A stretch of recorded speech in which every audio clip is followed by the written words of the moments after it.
Administrasinya Presiden Biden minggu lalu menyetujui angka 95,3 billion dolar anggaran bantuan untuk US Ally atau negara sekutu Amerika, di mana dari angka tersebut 61 billion adalah untuk Ukraina dan 26 billion dolar untuk Israel. Seluruh petinggi dunia berkomentar, ada yang mendukung, ada yang tidak setuju. Putin yang paling keras mengatakan bahwa anggaran untuk Ukraina adalah untuk menghancurkan Ukraina, bukan untuk membangun atau perdamaian, tetapi untuk merusak lebih jauh lagi negara Ukraina. Xi Jinping juga tak mau kalah. Dengan keras reaksinya yang disampaikan oleh Menteri Luar Negerinya mengatakan bahwa dunia semakin tidak aman dengan besarnya anggaran tersebut. Bagi pengamat militer Timur Tengah, tidak bisa diabaikan bahwa tidak ada perdamaian di Palestina dan bersiaplah seluruh umat Islam ke depannya akan semakin menderita, terutama rakyat Gaza dan Yerusalem, karena artinya anggaran besar itu adalah untuk melumpuhkan Palestina,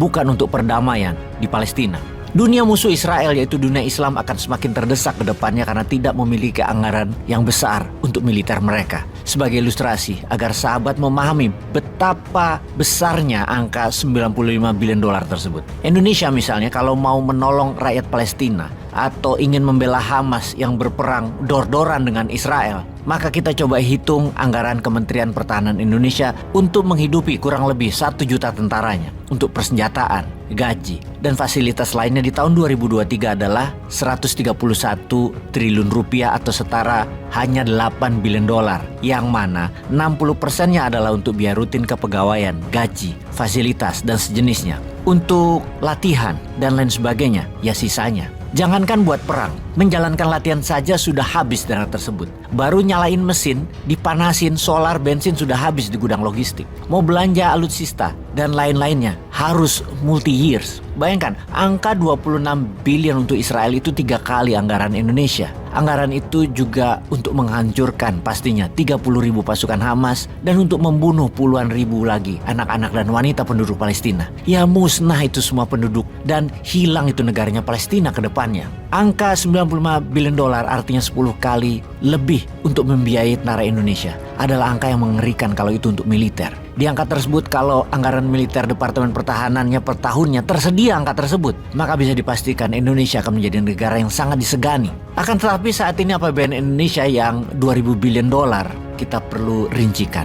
Angka terbesar adalah untuk bayar bunga pinjaman. Lalu anggaran Departemen Pendidikan, kemudian biaya subsidi BBM, listrik, dan pupuk, baru Departemen Pertahanan.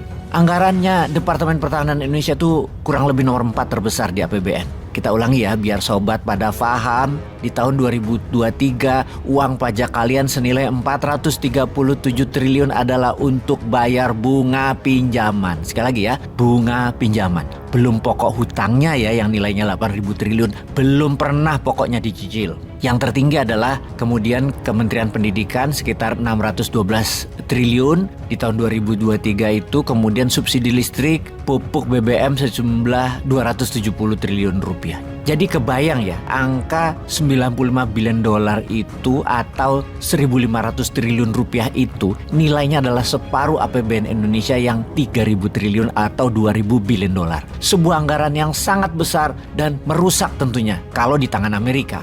Jadi jauh sekali kekuatan militer Indonesia dibandingkan 26 billion dolar anggaran Amerika yang diberikan ke Israel. Kita berandai-andai, kalau kita mau mengirimkan satu armada untuk membela Palestina ke Timur Tengah, jalan ke arah Israel, baru keluar Selat Malaka, jangan-jangan sudah dirudal duluan itu armada. Kita belum kuat, apalagi membandingkannya dengan APBN Amerika yang setahunnya 7 triliun dolar atau 35 kali APBN Indonesia. Jauh sekali. Sisi swastanya juga jauh sekali. Amerika itu ada 990 bilioner, di Indonesia baru 48 saja. Wall Street dan Bursa New York berbanding Bursa Efek Indonesia, ya 1/100-nya Indonesia lebih kecil. Jauh Indonesia itu. Ini bukan pesimis, ini nyindir sekaligus ngingetin. Jangan lama-lama miskin Indonesia itu. Kita tambah lagi informasinya biar tambah jelas. Anggaran militer Amerika per tahunnya hampir 900 billion atau 4,5 kali APBN Indonesia atau 110 kali lebih kuat dari militer Indonesia anggarannya. Atau kita bandingkan dengan kakak kita dah, Tiongkok yang nilainya 300 billion dolar kurang lebih dalam tahun 2023 kemarin. Ya, artinya angkatan perang Tiongkok itu 35 kali lebih kuat dari angkatan perang Indonesia. Kelebihan dari Tiongkok dan Amerika, peralatan perang, armor, alutsista, 90% adalah buatan dalam negeri mereka sendiri. Sementara Indonesia 90% ya import. Ya ambiarlah kalau kita mau perang.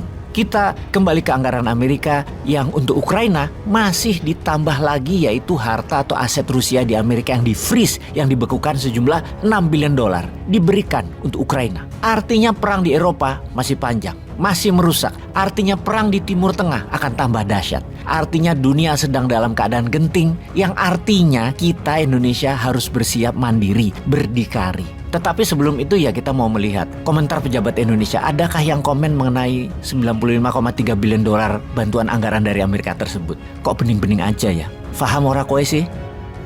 Peace.